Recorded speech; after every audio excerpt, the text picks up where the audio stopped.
Welcome to the Here's My Story channel. I'm Ariana. The attorney opened the envelope and took out a document. It was my grandfather's will. She cleared her throat and began reading. "I'm leaving everything to UNICEF." My dad said, "Is that all?" and grabbed the document from the attorney's hand to read it once more himself. Then he asked, "What is UNICEF?" "Dad, it's a charity organization that works to improve living conditions for children. Grandpa did a wonderful thing by donating his fortune to UNICEF." My dad got mad. "Your grandpa was a billionaire. I obviously knew he didn't like me very much, but he didn't leave anything to his own daughter and his only granddaughter? And you still think that he did a wonderful thing." We went back home. Mom said, "Honey, I understand your disappointment, but it was my father's money. He is entitled to do whatever he wants with it. We need to accept his decision." With fireballs coming out of his eyes, Dad screamed, "The guy was a billionaire, but he didn't leave us a penny? Because of him, I'll have to wait tables all my life." "My father helped us many times, but all 3 restaurants you opened with his money failed. Last time when he found out you gambled away all the money he gave you, he refused to help any longer, and I think he was right about that," Mom responded in an even tone. Dad was still mad when we got home. They argued all night. The next morning when I woke up, I realized there was another, smaller phone next to mine. "What is this?" I said, picking it up. It wasn't a smartphone. I'd never seen such an old cell phone before. Mom was already up, getting breakfast ready before going to work. "Mom, I found this on my nightstand. Did you leave this for me?" I asked her, holding the phone up. She glanced at it briefly and said, "No, honey, it wasn't me." "Could it be Dad?" I wondered. She replied, "I don't think so. At some point, your dad left last night."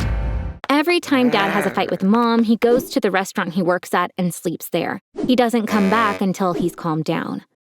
As soon as I got back from school, I took it out of the drawer I'd put it in. Maybe if I turned it on, I could find a clue as to who it belonged to. Suddenly, the screen lit up and said, "One new message."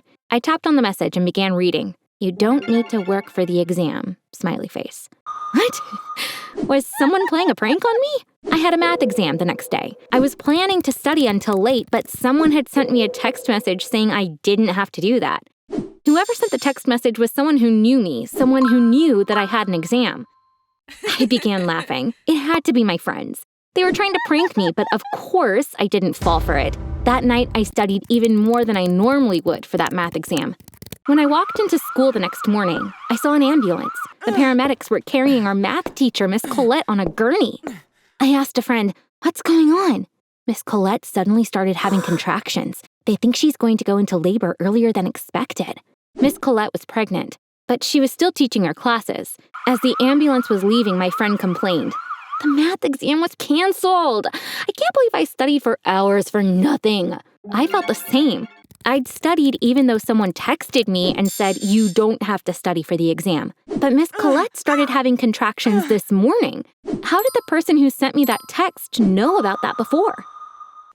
When I came home from school, I checked the phone for new messages. I got excited when I saw 2 new messages on the screen. The first message said, "Don't tell anyone about me, or my predictions won't come true." Predictions? I didn't get it. The second text said, "Test me. Your mom will be home in 4 minutes." This was a weird text. Normally, my mom would be home in 2 hours. I started waiting nervously, keeping my eyes on the time. 4 minutes later, I heard the key turning inside the lock. My mom was home. Shortly after, I saw her in front of my bedroom door. "Honey, I left work early today. Your dad is finally coming home. Now that he's calmed down, let's have a nice dinner as a family. Will you come and help me with it?" she asked. I was in shock. I picked up the phone once Mom left. There was a new message. "Your dad will be home in 20 minutes. Go tell your mom." The phone wanted me to test it. Even though it sounded ridiculous, I went to the kitchen and said to her, "Dad will be home in 20 minutes. "Oh, did he call you? That's great," she replied. I set the table. Since I told my mom what the message said, it wasn't going to come true, so Dad wouldn't be home in 20 minutes. I was waiting anxiously. 20 minutes passed. Dad was nowhere to be seen. Mom called him, but he didn't pick up. The old phone was telling the truth. It was predicting the future, and if I told anyone about that prediction, it would no longer come to pass. My dad came home really late that night. After a while, I heard my mom crying. She was saying, "No way, there's no way that can be true." I went to their bedroom door to eavesdrop on them. Dad said, "Why do you think I married someone like you when I had so many women chasing me?" "Because your daddy was rich. I'd be a billionaire when he died. That's why I stayed with you all these years. That grumpy old guy left everything to a charity, so I no longer have a reason to be in this house. I'm filing for divorce tomorrow." He saw me as he was leaving with a suitcase. "Dad, please don't leave us," was all I could say. Without even looking at my face, he said, "If you want to be angry with someone, try your grandfather. I can't waste my life on you," and left. When I woke up the next morning, I didn't want to go to school. When I saw a notification on the phone screen, I clicked on it. The text said, "Don't go to school." Okay, I wasn't intending to anyway, I said in a sad tone. What was going to happen? Curious, I began waiting. After an hour or so, my mom ran into my room in a panic. "Oh, thank God you're here," she said, hugging me. "What's going on, Mom?" I asked. With tears pouring out of her eyes, she said, "The school bus had an accident. Most of the students were hurt. I was so scared because I thought you were on that bus." Then she pointed to the old phone and said, "Did it tell you that?" "Mom, did you know that this phone predicted the future?" I said, surprised. She nodded. "Yes, Ariana, but I just found out that was your grandpa's phone. I put it on your nightstand. When he was hospitalized, he revealed to me the secret of this phone and asked me to give it to you after he passed. You were his favorite. It made perfect sense to leave his phone to you. He said to me, 'I have only one condition. You won't tell your gold digger husband about this phone.' That's why I kept it from your father. Last night, we found out your grandpa was right all along," she explained. This was incredible. It was going to take me a while to digest all this. But first, there was something I needed to do. I found out which hospital my friends were at and went to visit them. It was a pretty bad crash. Most of them had fractures. I was saved from the accident by the old phone, but naturally I couldn't say anything about it. This was the first time I took my mysterious phone with me.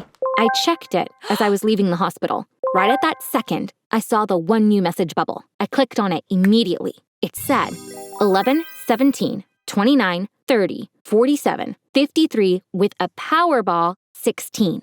I screamed with glee. This dear phone had made my grandpa rich, and now it was going to do the same for me.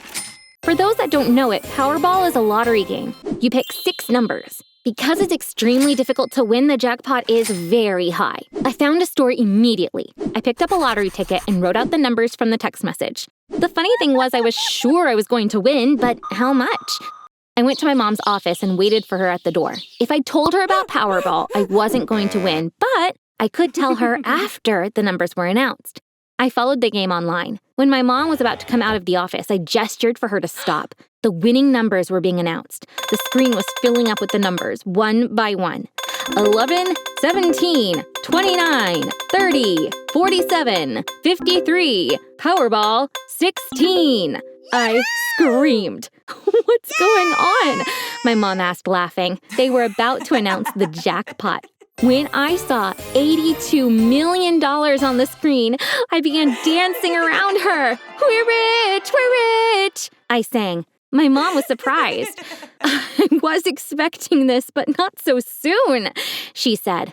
We went to collect the jackpot together. The company's CEO gave us a giant check that said $82 million. The next morning, my mom and I were on all the news channels. As you might have guessed, my father immediately found his way to our doorstep. But there was something he didn't know. We no longer lived there. As we left, we placed a camera above the door. When he rang the doorbell, my mom watched him on the camera.